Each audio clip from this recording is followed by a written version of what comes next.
রাসূল সাল্লাল্লাহু আলাইহি ওয়াসাল্লাম ইরশাদ করেন যে প্রত্যেকটা বনি আদম গুনাহগার, প্রত্যেকটা বনি আদম গুনাহ করে, কিন্তু সকল গুনাহগারের মধ্যে ওই গুনাহগার আল্লাহ রাব্বুল আলামিনের নিকট সবচেয়ে প্রিয়।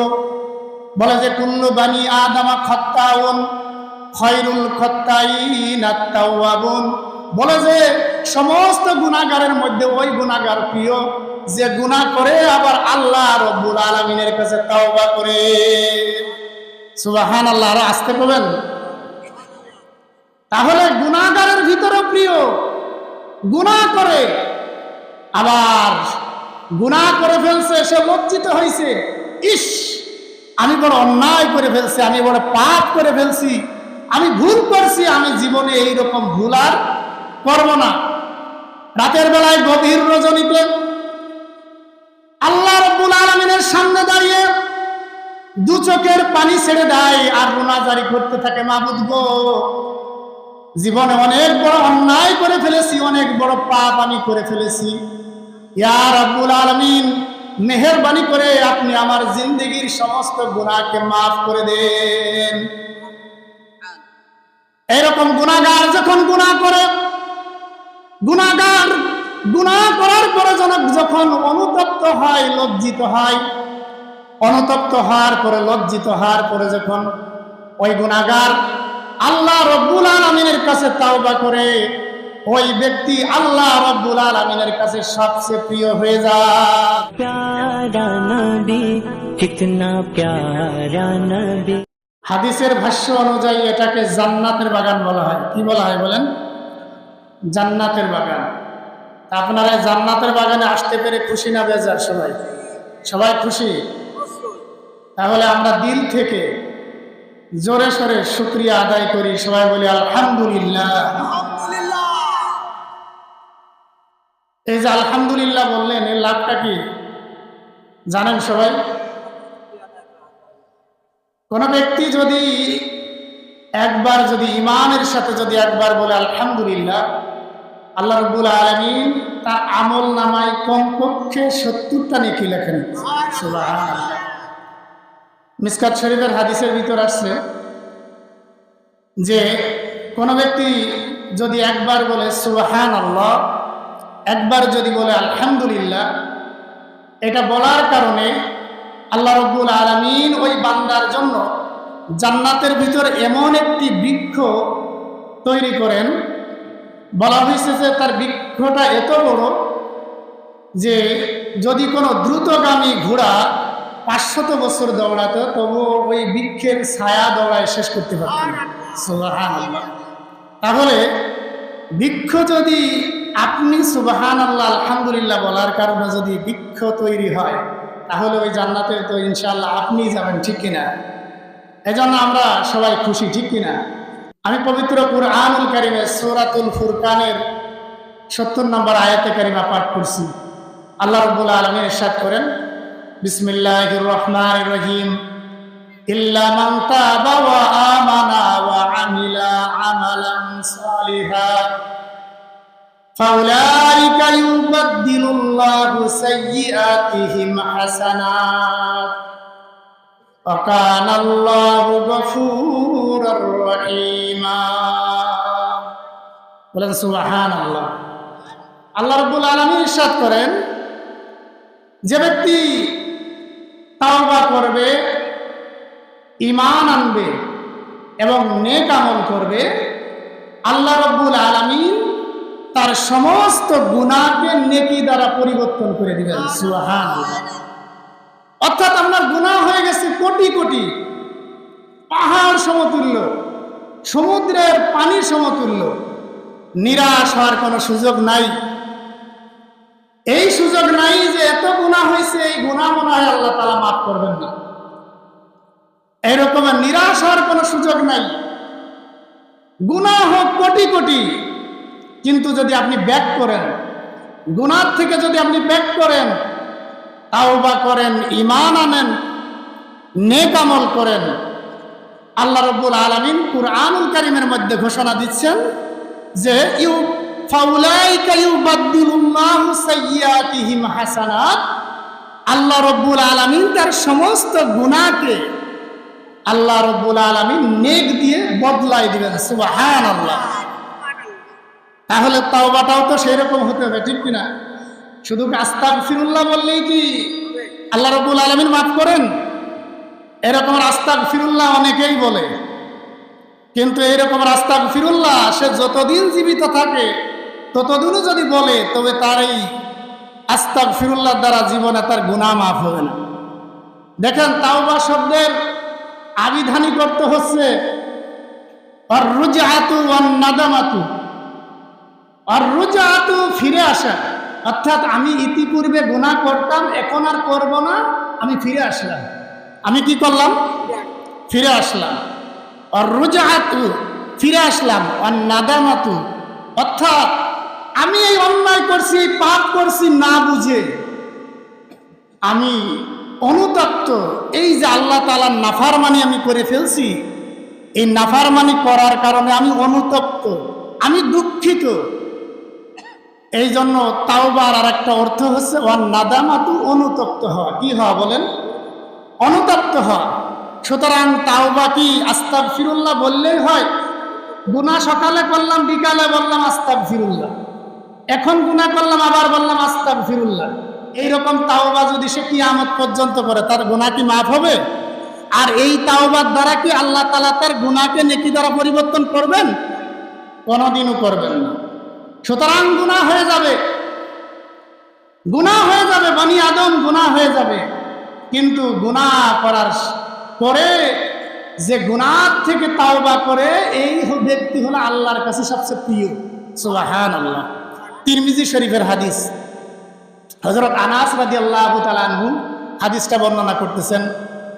قال رسول الله صلى الله عليه وسلم كل بني آدم خطاء خير الخطائين التوابون। রাসূল সাল্লাল্লাহু আলাইহি ওয়াসাল্লাম ইরশাদ করেন যে প্রত্যেকটা বনি আদম গুনাহগার, প্রত্যেকটা বনি আদম গুনাহ করে, কিন্তু সকল গুনাহগারের মধ্যে ওই গুনাহগার আল্লাহ রাব্বুল আলামিনের নিকট সবচেয়ে প্রিয়।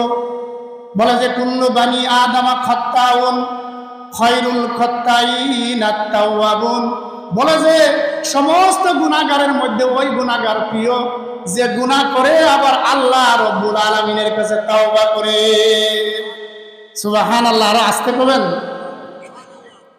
তাহলে গুনাহগারের ভিতরে প্রিয়, গুনাহ করে, আবার গুনাহ করে ফেলছে, সে লজ্জিত হয়েছে, ইস আমি বড় অন্যায় করে ফেলছি, আমি বড় পাপ করে ফেলছি, আমি ভুল করছি, আমি জীবনে এইরকম ভুল আর করব না। রাতের বেলায় গভীর রজনীতে আল্লাহ রাব্বুল আলামিনের সামনে দাঁড়িয়ে দু চোখের পানি ছেড়ে দেয় আর রোনাজারি করতে থাকে, মাবুদ গো, জীবনে অনেক বড় অন্যায় করে ফেলেছি, অনেক বড় পাপ আমি করে ফেলেছি, ইয়া রাব্বুল আলামিন মেহেরবানি করে আপনি আমার জিন্দেগীর সমস্ত গুনাহকে মাফ করে দেন।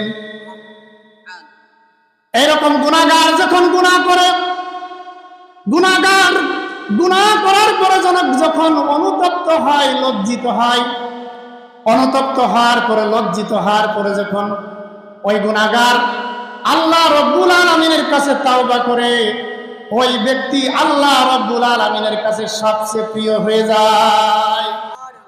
সবচেয়ে কি হয়ে যায় বলেন? প্রিয় হয়ে যায়। এই ব্যক্তির মতো মহব্বতের বান্দা আর আল্লাহর কাছে হতে পারে। সুবহানাল্লাহ।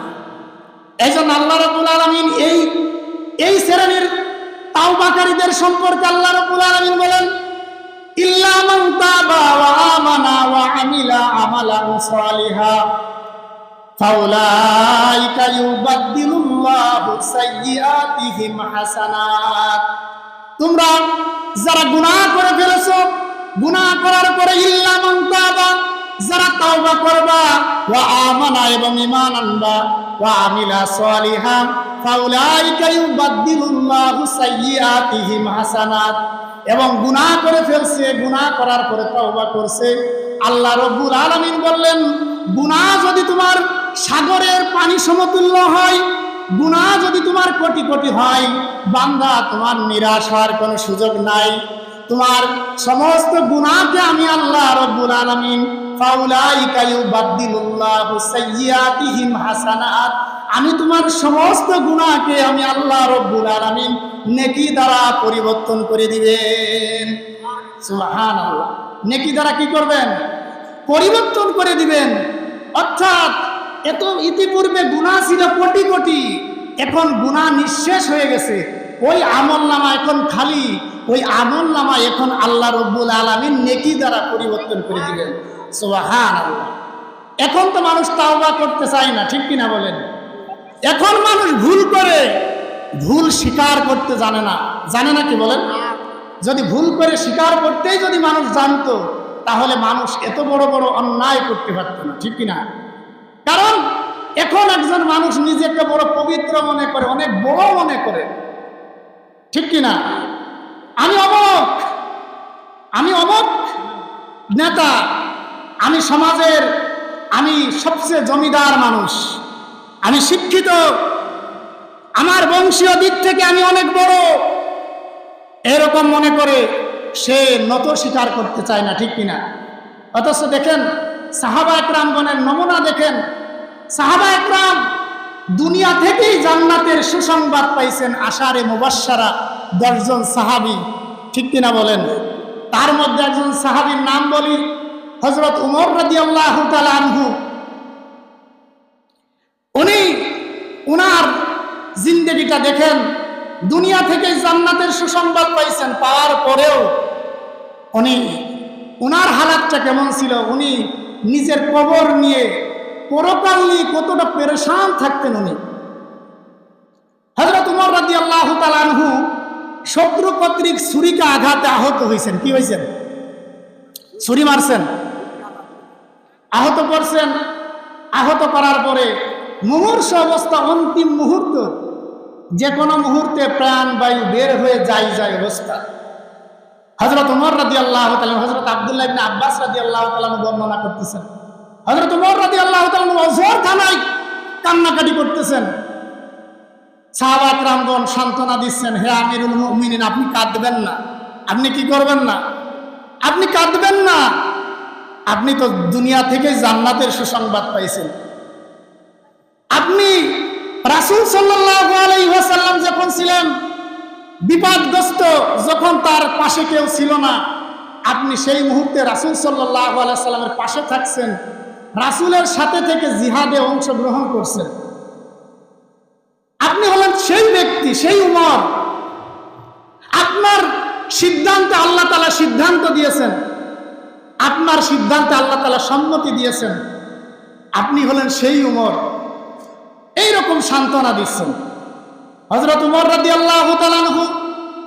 তাও ওনার কান্না বন্ধ হয় না, উনি অঝোর ধারায় কান্নাকাটি করতে লাগলেন। সাহাবা একরাম বলেন, হে আমিরুল মুমিনিন, আপনার প্রতি রাসূল সাল্লাল্লাহু আলাইহি ওয়াসাল্লাম সন্তুষ্ট ছিলেন। শুধু রাসূল সাল্লাল্লাহু আলাইহি ওয়াসাল্লাম সন্তুষ্ট ছিলেন এমন না, রাসূল সাল্লাল্লাহু আলাইহি ওয়াসাল্লামের সাথে অন্যান্য সাহাবা একরামগণ আপনার প্রতি সন্তুষ্ট ছিলেন। সুতরাং হে আমিরুল মুমিনিন, আপনি কেন এত কাঁদেন? আপনি পেরেশান হবেন না, আপনি দুঃখ করবেন না। আপনি তো ইলাহির সাথে সাক্ষাতে যাচ্ছেন, সুতরাং আপনি পেরেশান হবেন না, আপনি মনে দুঃখ করবেন না। আমিরুল মুমিনিন হযরত উমর রাদিয়াল্লাহু তাআলা আনহু কি বললেন?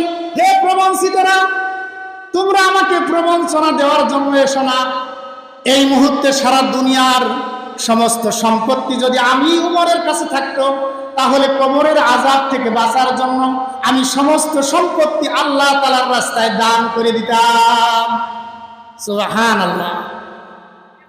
যদি এই মুহূর্তে আমি উমরের কাছে দুনিয়ার সমস্ত সম্পত্তি যদি থাকতো, আমি উমর কবরের আযাব থেকে বাঁচার জন্য আমার সমস্ত সম্পত্তি আমি আল্লাহর রাস্তায় দান করে দিতাম।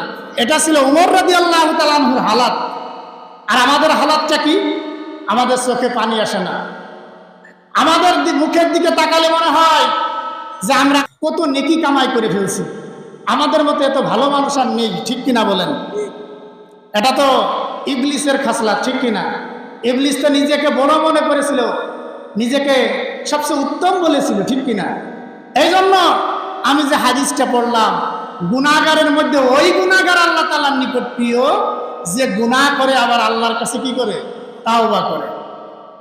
এজন্য আল্লাহ রাব্বুল আলামিন তাওবাটা কেমন হতে হবে, তাওবা করলেই কি আল্লাহ তাআলার দরবারে তাওবা কবুল হয় নাকি বলেন? তাওবাটা কেমন হবে এটাও আল্লাহ রাব্বুল আলামিন পবিত্র কুরআনুল কারীমের মধ্যে বান্দাদেরকে শিক্ষা দিচ্ছেন।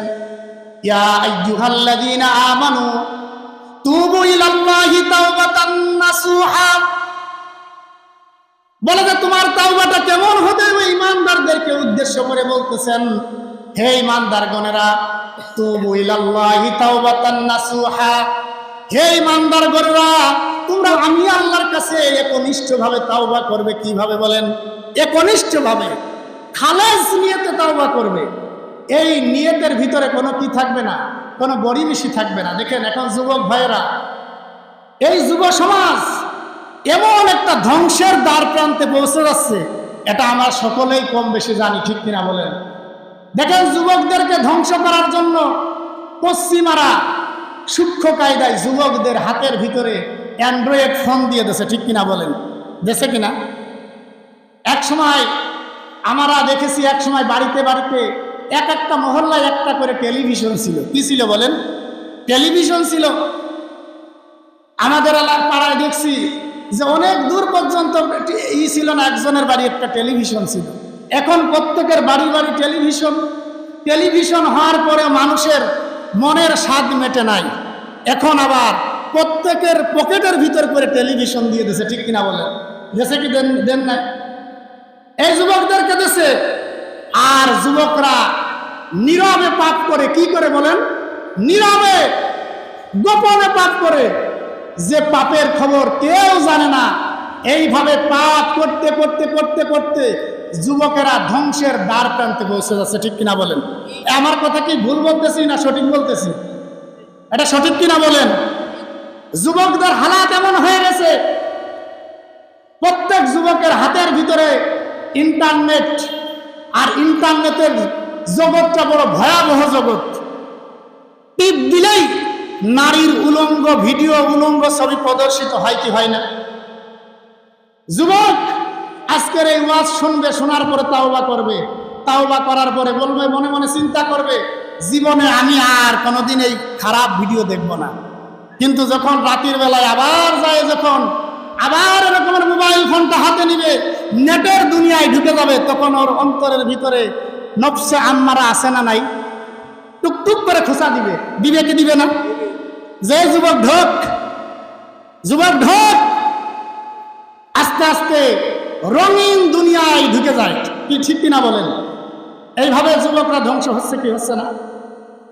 এই জন্য দেখেন বিয়ে করতেছে, স্কুলে 9-এ পড়ে, 10-এ পড়ে এইসব ছেলেরা, 7-এ পড়ে এইসব ছেলেরা বিয়ে করতেছে। কারণ ও যে নেটের ভিতরে, মোবাইলের ভিতরে যে দৃশ্য দেখছে, এটা দেখে তার বিবাহের বাসনা জাগছে, ঠিক কিনা?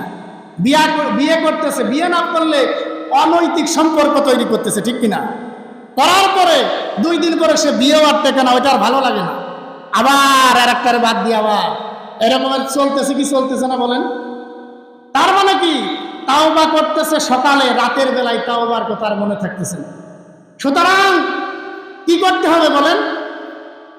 একনিষ্ঠভাবে তাওবা করতে হবে। আমি এইটা আর করব না, আমি অনুতপ্ত হলাম, আমি ফিরে এলাম, পুনরায় আর এই পাপ আমি করব না, এই রকমের পাপ আমি আর দ্বিতীয়বার করব না। এই রকম তাওবা যদি করে, তাহলে এই তাওবাকারীদের তাওবা আল্লাহ রাব্বুল আলামিন কবুল করেন। এটা আল্লাহ তাআলা ওয়াদাই দিয়েছেন, ঠিক কিনা? সুতরাং তাওবাটা হতে হবে একনিষ্ঠভাবে।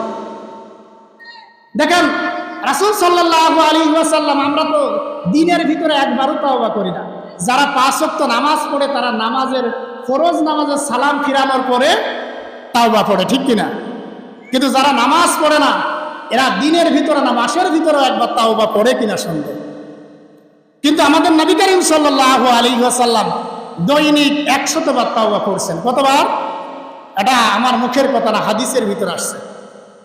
قال رسول الله صلى الله عليه وسلم يا أيها الناس توبوا إلى الله ফাইন্নি আতুবু ফি ইয়াউমিন কুল্লামিয়াতা মাররাতিন। রাসূল সাল্লাল্লাহু আলাইহি ওয়াসাল্লাম সমস্ত লোকদেরকে উদ্দেশ্য করে বলতেছেন, ইয়া আইয়ুহান নাস তুবু ইলাল্লাহ, হে মানব মণ্ডলী, তোমরা আল্লাহ রাব্বুল আলামিনের কাছে তাওবা করো। আল্লাহ রাব্বুল আলামিনের কাছে কি করো? তাওবা করো। ফাইন্নি আতুবু ফি ইয়াউমিন কুল্লামিয়াতা মাররাতিন, কারণ আমি নবী করিম সাল্লাল্লাহু আলাইহি ওয়াসাল্লাম দৈনিক 100 বার তাওবা পড়ি। কতবার বলেন? দৈনিক 100 বার তাওবা পড়ি। সুতরাং তোমরাও বেশি বেশি পরিমাণ তাওবা করো। কি তাওবা করা যাবে না? হুজুর চলে আসছেন, তাওবা করা যাবে না? তবে তাওবাটা হতে হবে একনিষ্ঠভাবে, ইখলাসের সাথে। পুনরায় আর আমি গুনাহ করব না, আমি ফিরে আসলাম, আমি অনুতপ্ত হলাম, আমি আর গুনাহ করব না, এইভাবে একনিষ্ঠভাবে যদি তাওবা করি, তাহলে আল্লাহ রাব্বুল আলামিন কি করবেন? আমাদের তাওবা কবুল করবেন, আমাদের জীবনের সমস্ত গুনাহ আল্লাহ রাব্বুল আলামিন মাফ করে দিবেন। সুবহানাল্লাহ। শুধু মাফই করবেন না, কোরআনের কারিমের মধ্যে আল্লাহ রাব্বুল আলামিন ওয়াদা করছেন যে তার গুনাহকে আল্লাহ রাব্বুল আলামিন নেকি দ্বারা পরিবর্তন করে দেবেন। সুবহানাল্লাহ।